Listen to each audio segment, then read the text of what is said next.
Imagine being 17, kicked out by your own family, called the spare, only to have them beg for a place in your success years later. The audacity, but the ultimate twist? It came from the one person who always saw my worth. I was only 17 when my dad told me I wasn't built for success. It wasn't some heat-of-the-moment insult, no. He said it calmly, matter-of-factly, like he was doing me a favor. Like the sooner I accepted my place in the family, the easier life would be for all of us. "You're the spare," he said, not even looking up from his newspaper. "Your brother's the heir. You're just extra." That moment, it carved something deep into me. Growing up, I always felt like the background character in someone else's story. My older brother, Nathan, was the golden child. Star athlete, honor roll student, family favorite. He had a bedroom that faced the lake, a brand new car the day he turned 16, and a dad who called him champ, even when he messed up. Me? I got hand-me-downs, suspicious glances, and lectures for existing too loudly. At first, I thought I was the problem. I tried harder. I got a job at 15. Kept my grades solid. I even started tutoring Nathan in math when his grades began slipping. But nothing changed. My mom called me lazy when I slept in on Sundays, even after closing late at the diner. My dad said I had no ambition when I mentioned wanting to go to culinary school instead of college. And Nathan? He just smirked whenever they tore into me, like he was silently enjoying every single dig. Things escalated the summer before my senior year. Nathan wrecked his car after a party, completely totaled it while driving drunk. I was the one who found him, crying in the garage, bleeding from his forehead, begging me not to tell mom and dad. I didn't. I took the blame. I told them I'd borrowed the car without asking, that I'd panicked and ran. I thought, maybe this will earn me some respect. Maybe they'd see I was capable of loyalty, of protecting the family. Instead, they kicked me out. My dad didn't even yell. He just pointed to the door and said, "Pack your things. You've embarrassed this family enough." That night, I slept in a bus shelter 2 blocks away. The next morning, I walked back to grab my school backpack from the porch, only to find a trash bag with my clothes inside and a note that read, "You're on your own now. Learn something from this." No one checked on me. Not once. My mom told people at church that I'd chosen the streets because I was rebellious. Nathan went on vacation to Florida 2 weeks later, posting beach selfies like nothing had happened. I kept myself alive, working double shifts at a convenience store, sleeping in the stockroom on cardboard when the manager wasn't looking. But you know what the worst part was? The silence. No birthdays. No Christmas cards. No, "How are you?" It was like I never existed. For 3 long, agonizing years. It was only after I got my associate's degree in business through community college, after I'd moved 3 towns away and built a tiny freelance marketing business from a library Wi-Fi connection, that I finally felt like maybe, just maybe, I was truly free of them. Until last month. I got a text from my mom. Just one line. "Is that your face on the billboard off Route 9? Yes. Yes, it was. The local Chamber of Commerce had put me up as a young entrepreneur spotlight after I helped several local shops triple their online sales during COVID. It wasn't a huge deal in the grand scheme of things, but to me, it was everything. Proof that I wasn't a spare, that I was more than a shadow. 2 hours later, my dad called. I didn't answer. Then came the voicemails from Nathan, from relatives I hadn't spoken to in years. All of them. Suddenly warm.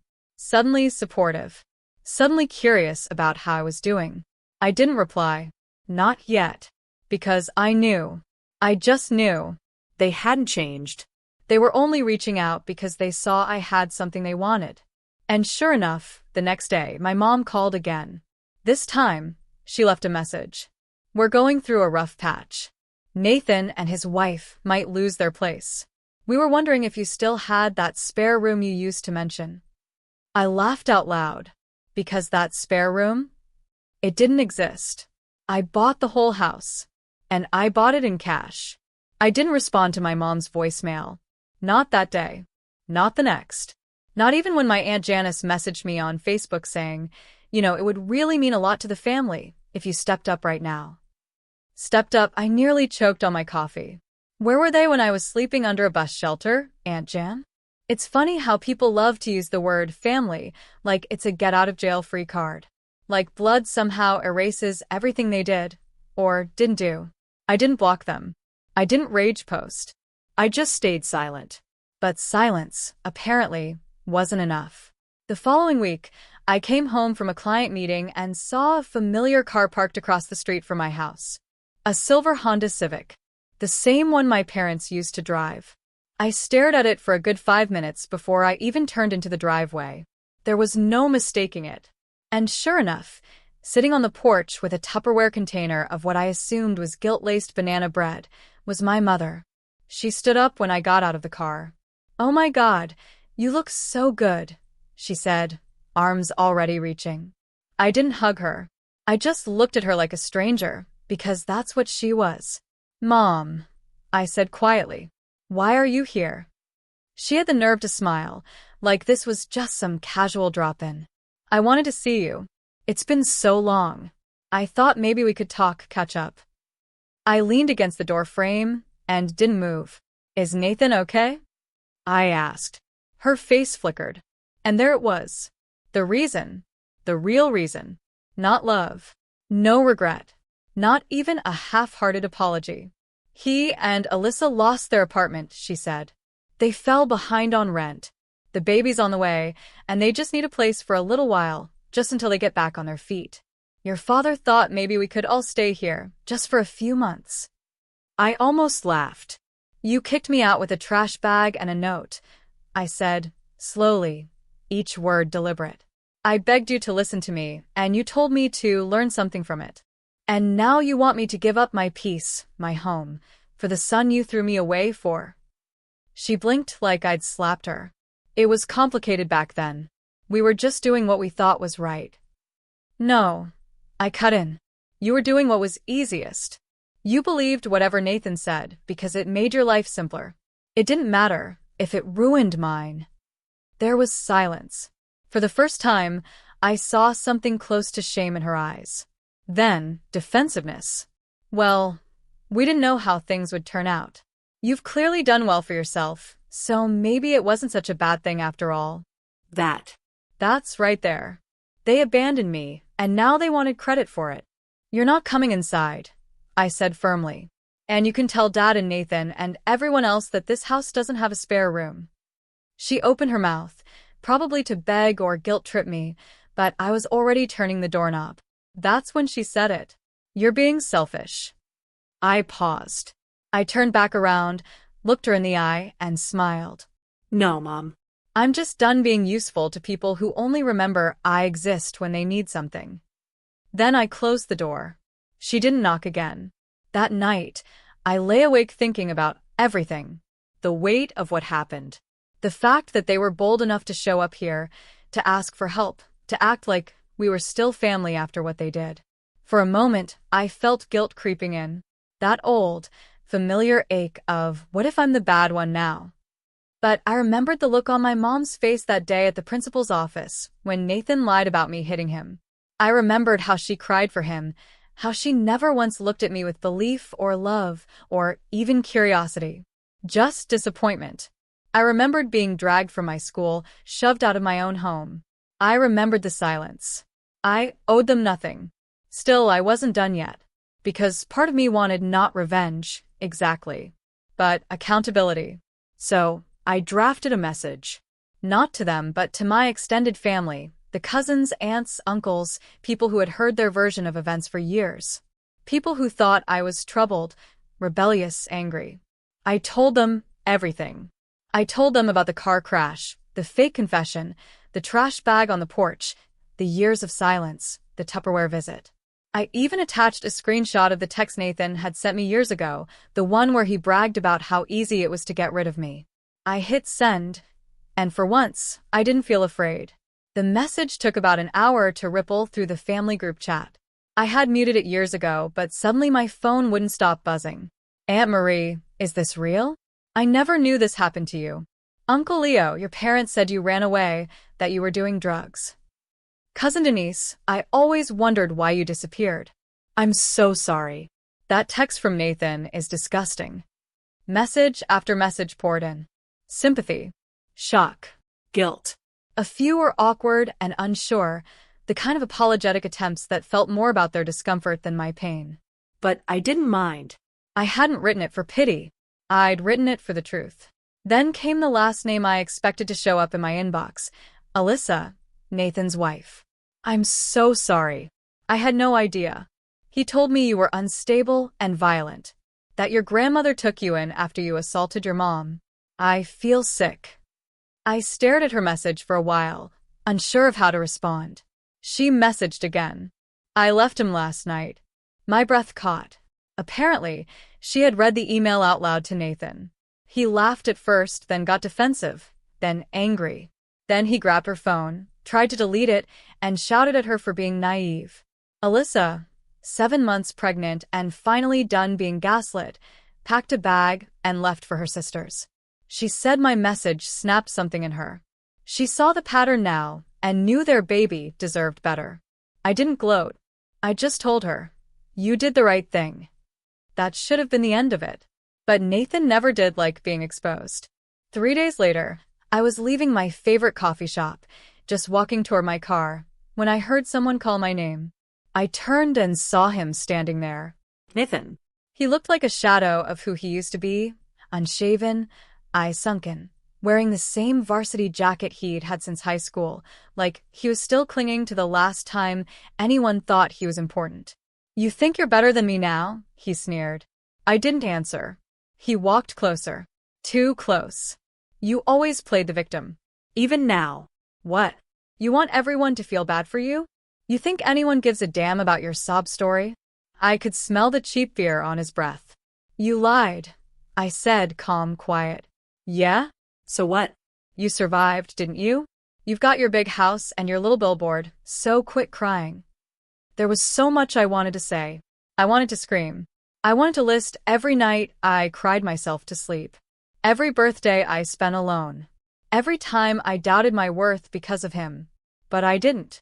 Because he wanted a scene. So I stepped around him, opened my car door, and said just one thing. You lied. I thrived. And now you have to live with that. I left him standing in the parking lot. That night, I had dinner with my grandmother. She was the only one who never needed proof. I told her everything about the email, the messages, even the run-in with Nathan. She listened, her hands folded neatly in her lap, only nodding occasionally. After I finished, she reached across the table and held my hand. You did good, she said. That was all I needed. A week later, I got a certified letter from my parents' lawyer. Apparently, they were considering defamation proceedings over my email to the family. I laughed loudly. My own lawyer, yes, I finally hired one for myself, told me to relax. Their claims were baseless, empty threats. The attached evidence alone, especially Nathan's own written admission, would bury them. I never heard back from their lawyer. They went quiet again. I guess when you stop being useful, you disappear. That's when I decided to do something I hadn't done in years. I framed the note they left on my trash bag that night. You're on your own now. Learn something from this. It hangs in my office now, right next to my Chamber of Commerce award. Some people frame their diplomas. I framed a warning and turned it into a promise. Spare. That's what he called me. Just a spare. A ghost in the family photo. A seat left empty at dinners. A name barely said aloud unless it followed the phrase. What's wrong with her? But do you want to know the cruelest part of being a spare? Spare parts get recycled. And that's exactly what they tried to do. Recycle me. It began again with a knock. Not a voicemail, not a message, not another car on the street. A knock on my door just after dusk. I almost didn't answer it, but something in me needed to. When I opened it, I didn't see my father. I saw a man shrinking inside his own body. Gone was the gruff voice. Gone was the superiority. He stood there in a threadbare sweater, holding an envelope. Not a letter, a stack of papers. I'm signing over the house to you, he said, not even looking at me. Your grandmother said you'd earned it more than any of us ever did. My grandmother. That was the moment I knew something was wrong. She's sick, he added, finally meeting my eyes.